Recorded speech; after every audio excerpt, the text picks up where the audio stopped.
Hey, Curious again, and I'd like to address 5 facts on feminism. Now, I can't consider myself a feminist, but at the same time, I do believe that as someone who thinks of himself basically as objective, I would call myself an objectivist, but that's a term used by followers of Ayn Rand, and it has connotations that I don't support. I like Ayn Rand. It's just I don't subscribe to some of her conceptual views. It's too close to libertarian for my choice. Now the thing is that I can't see myself as someone who supports a dominance of another individual. But yet, as hard as it is to explain, I have a conservative view about that.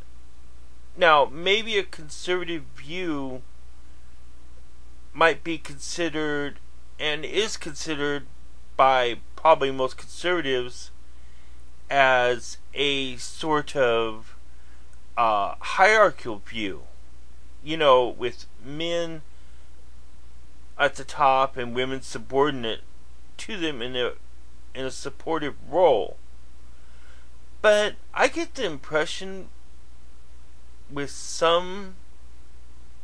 among some conservative women that this isn't a matter of being submissive, but being a practical supporter.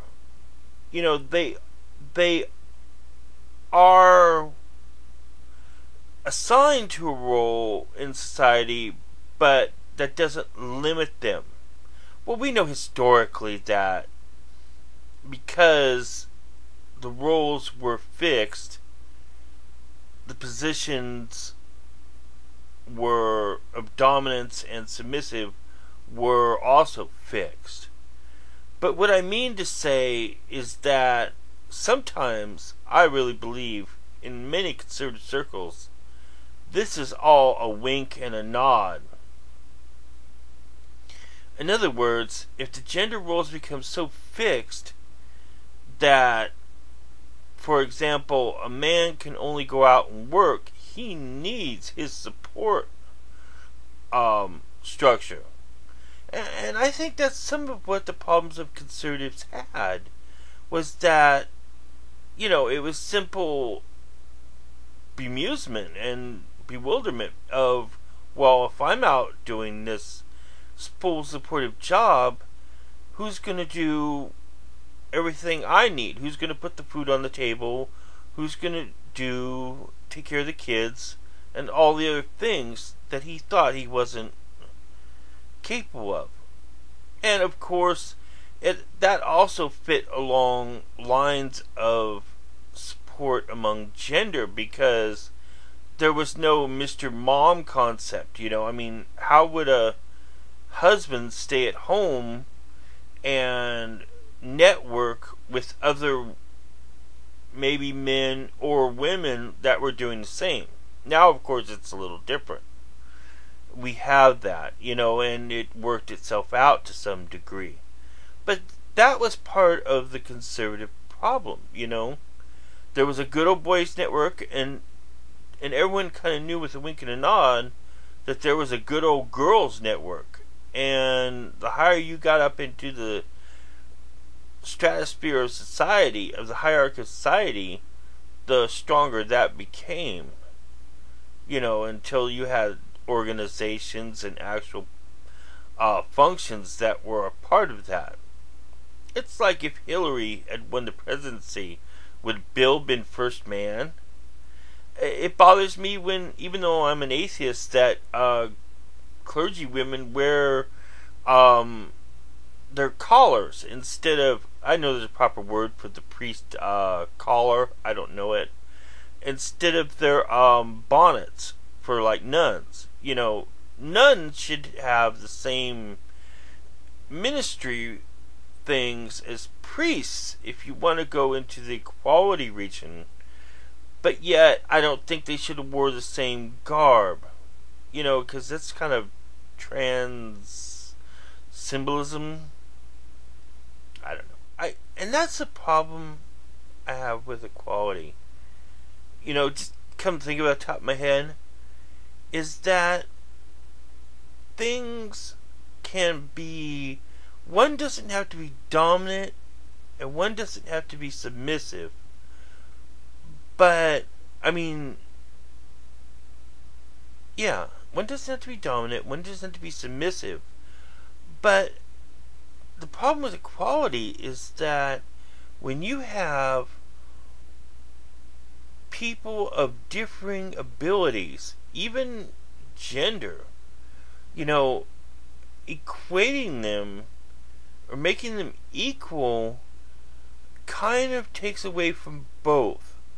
It's really a hard concept to explain, but the problem with equality is that things aren't equal.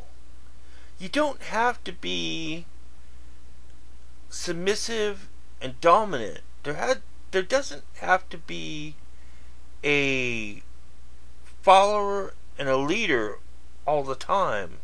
Or they can change roles. A woman could be dominant and a man submissive in terms of winning the bread, anything else, but they would both play to their gender strengths and weaknesses.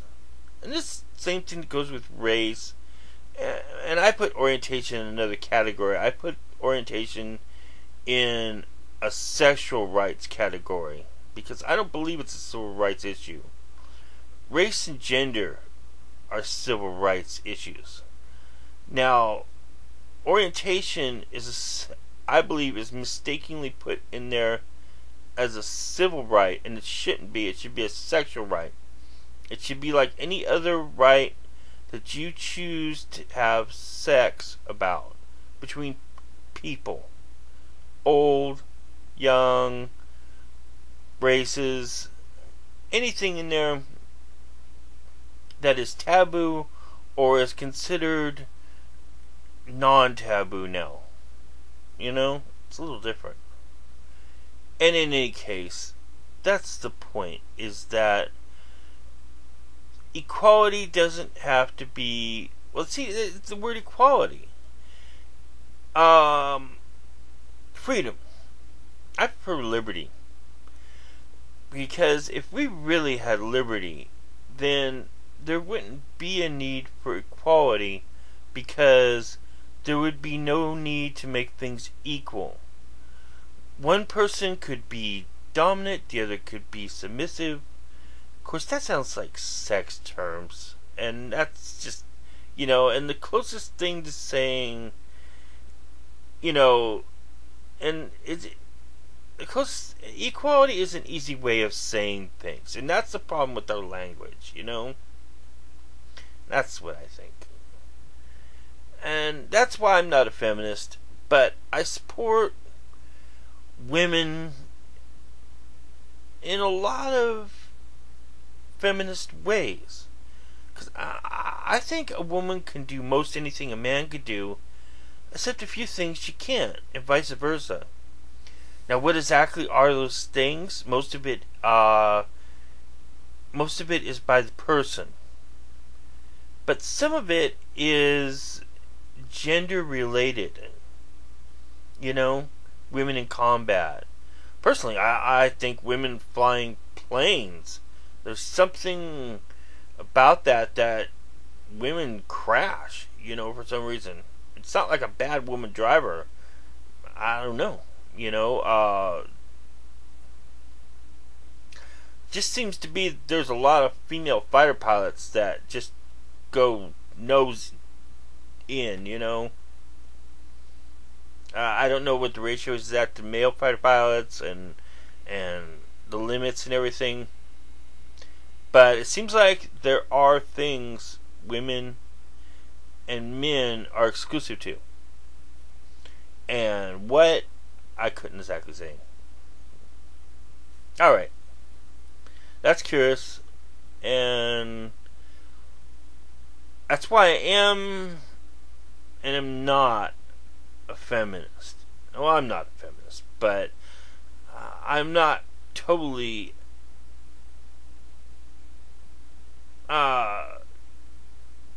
I don't see gender roles as exclusively a question of dominance and submissiveness.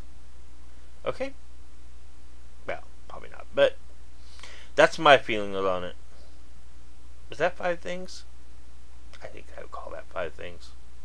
I think that's a little more than 5 things. Oh well. What can I say?